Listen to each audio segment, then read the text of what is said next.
So in case you had any reservations about Hazama somehow surviving his encounter with Tony Gleck, where he got his body torn open and then jumped out of a building, no, he's dead. You can see right here, the next scene, the very next scene, film clearly establishes Hazama's dead.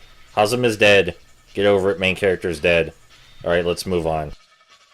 We cut to the very next scene, and in case it wasn't obvious what was going to happen next based on your knowledge of film tropes, the film itself now makes it blatantly apparent. You're going to do what? Now, wait a minute, Professor. You sure about this? Who the fuck is this scene for? It's so incredibly transparent that Tanaka might as well have shouted, "You're going to turn Hazama into the Ape-Man?" Like, it was already obvious as soon as we knew Hazama was dead that the professor was going to repurpose his body for that cyborg he was talking about earlier. So what is this scene for? Like, even assuming you're so bad at predicting plot points that you couldn't tell that's what was going to happen, this scene would have ruined it for you. It would have ruined any kind of surprise you might have had. After that, we see Sachiko freaking out because she understandably thinks Hazama is dead, and Tanaka bursts into her room and says, "Nah, he's fine." And there is such a missed opportunity here for an actually jarring and creative transition. If they just skipped straight from Hazama dying directly to the scene where Tanaka says Hazama is alright, that would have been a lot more powerful and highlighted how blatantly Tanaka is lying far better. Like, all they had to do was cut out that scene where Tanaka is talking to the professor on the phone, and the sequence of events would have been made way more dramatic and creative. This isn't an anime for children. How about getting some sleep, okay? There's nothing more anyone can do tonight. Ichiro, the same goes for you. Go home and go to bed. I'll have someone relieve you. Right, Chief. I'm on my way. Ma'am, I'll look in on you again tomorrow.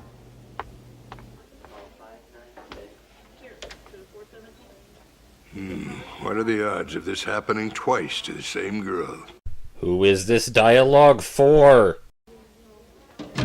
The next day, Sachiko is told that Hazama has been released from the hospital already, and she understandably finds this incredibly suspicious. Now, there are very valid reasons that Tanaka and the professor would want Hazama's body out of the hospital so quickly. There are valid reasons for that. But they're still really banking on Sachiko being fucking stupid. Like, it didn't even occur to the professor and Tanaka to lie to her and say Hazama has just been switched hospitals, or that Hazama's still in intensive care and can't be seen right now. She just finds out that Hazama has ostensibly been released from the hospital. I get it. Sachiko has not been established to be very bright, in spite of the fact that her character is supposed to seem smart. But if you're already going to lie to the chick about Hazama being alive, then you might as well lie about this too, especially since this is far more dangerous. Anyway, the car that Sachiko is being escorted in gets scraped by some cyborg gangsters, and then they drive off and nothing of interest happens. We can just expect to see these gangsters later, obviously. No sign of him here. They probably just transferred him to another hospital or something, so let's go.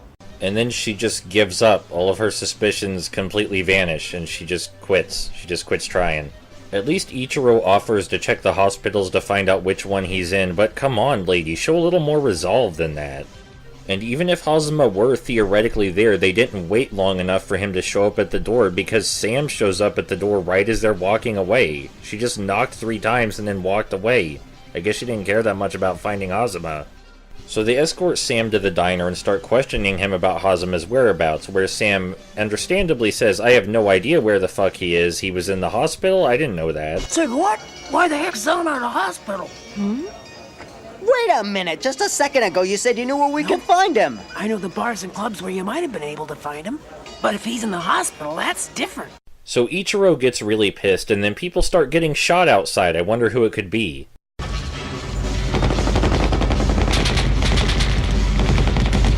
I should have known. It's them. Oh, you should have known, Ichiro? So are you aware you're in a movie? Because while it makes sense for me to know it was them, because I know how movies work, unless you're aware you're in a movie, it doesn't make any sense for you to have, you know what, let's move on. For a cop, you sure don't know much. Those are cyber junkies. All the gangbangers are cutting off arms and legs and replacing them with cyborg parts. You gotta be kidding me. You seem to know a lot about it. Why's that? Hey, relax. I just hear things, that's all. So everyone's getting murdered when the Ape-Man shows up and starts doing that really gruesome, violent cyborg shit that people probably started watching this for. I think it's worth pointing out that I actually quite like the design of these gangsters because even though they're essentially film extras, they still have distinct designs. Like, yeah, these gangsters are only here so you can see 8-Man in action for the first time, but that doesn't mean they have to look boring, and they don't.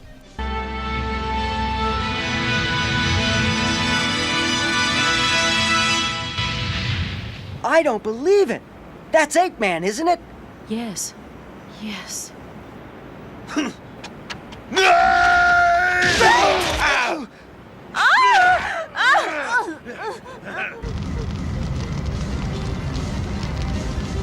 That's enough! One step closer in this chick's history!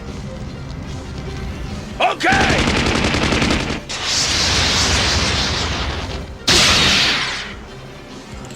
Jeez! So 8-Man's entire thing, if you're curious, is just that he's super strong and fast. He doesn't have any super lasers or anything like that. He's just the strongest and fastest cyborg.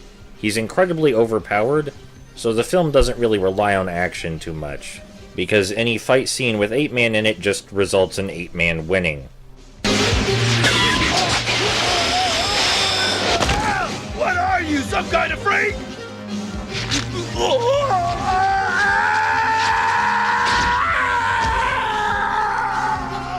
While there's nothing technically wrong in-universe with how 8-Man deals with crime, you know, actually ripping off the cyborg limbs is a decent way to handle things, the only reason they focus on these scenes so much and let them linger so long is because it's a 90s neo-noir anime.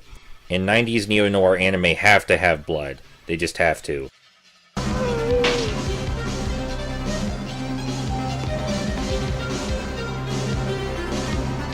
Azuma-san. Azuma, wait! Don't leave! Don't run away! Not again!